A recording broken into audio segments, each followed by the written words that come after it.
bukti-buktinya dan siapkan diri kamu untuk berhadapan dengan dokter ya, karena dokter juga punya fakta-fakta baru yang akan dokter buka di persidangan ya. Ada yang fakta-fakta baru yang akan kita bongkar di persidangan. Dok, kan kemarin ada di awal sidang seperti apa, mungkin pengennya mengawal terus atau seperti apa? Ya, jadi mungkin sebenarnya ya kalau selama dokter ada waktu ya dokter akan mengawal. Ya, selama dokter ada waktu dan tidak ada kesibukan yang lain. Karena bagaimanapun juga kehadiran dokter juga sangat diperlukan karena dokter sebagai pelapor. Jadi nanti dokter yang akan dipanggil pertama kali ya sebagai pelapor. Jadi pasti juga harus datang. Ya, cuman mungkin ya karena sekarang teman-teman juga ngawal, sebenarnya sekarang ini persidangannya isinya hanya mungkin pembacaan dakwaan saja ya seperti itu. terus Jadi bawa apa sih dokter buat DRL ini? Satu bungkus nasi padang aja kali ya. Satu bungkus nasi padang. itu kemarin kan udah sampai di titik sidang ya hari ini. Dan kemarin juga masih ada penyangkalan soal Udah datang?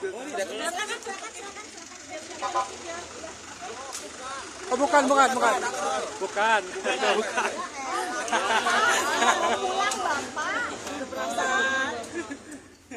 Oke, nanti masih ada penyangkalan mungkin kemarin soal produk-produknya yang masih Gak apa-apa. Terlapor itu terdakwa daerah berhak untuk melakukan pembelaan ini. Itu sah, itu haknya. Ya silahkan. Jadi nanti kita semua akan bongkar di persidangan dan masyarakat akan melihat semanipulatif apa nanti ya terdakwa DRL. Silakan ditonton ya.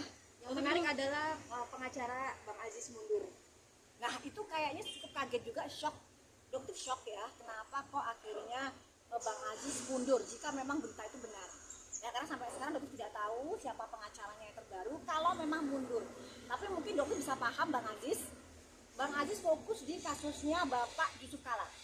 Ya silahkan fokus, kenapa? Karena sebenarnya kasus ini akan cukup menyita perhatian dan akan bisa merusak reputasi Bang Aziz juga.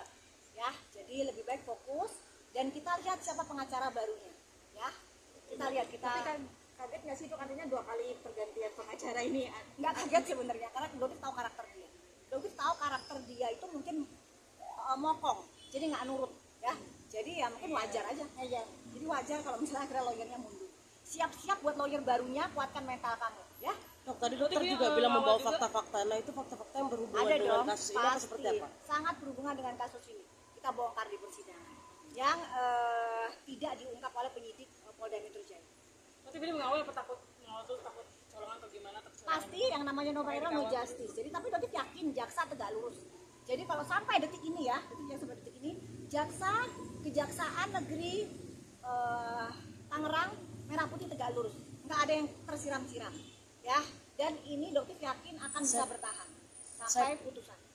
Oke? Doain bareng-bareng ya, makasih ya. Yang pengen disampaikan buat DRL terakhir dok, sebelum nanti ketemu di persidangan. Lebih baik selama menunggu putusan berusaha untuk menumbuhkan rambut dengan serum penumbuh rambut yang dia jual. Ya, mungkin dengan begitu setelah nanti dia keluar dari sel, ya, mungkin dia bisa menjual produk serum rambutnya dengan membuktikan rambutnya tumbuh di dalam sel. Ya, jadi tidak lagi menggunakan. Seperti itu. Jadi jangan digiring nanti seolah-olah ngomongin duit tidak. Dokter di sini membuktikan bahwa serum penumbuh rambutnya itu sebenarnya tidak memberikan manfaat. Itu titiknya di situ, ya, gitu. Oke? Tapi dia kecewa nggak sih ditungguin pagi-pagi tapi juga belum hadir dia. Enggak juga kecewa karena sebenarnya kan kalau misalnya dokter nggak ada acara bisa sampai minggu sampai siang. Tapi kan dokter harus dikejar pesawat jadi oke? Oke, dok.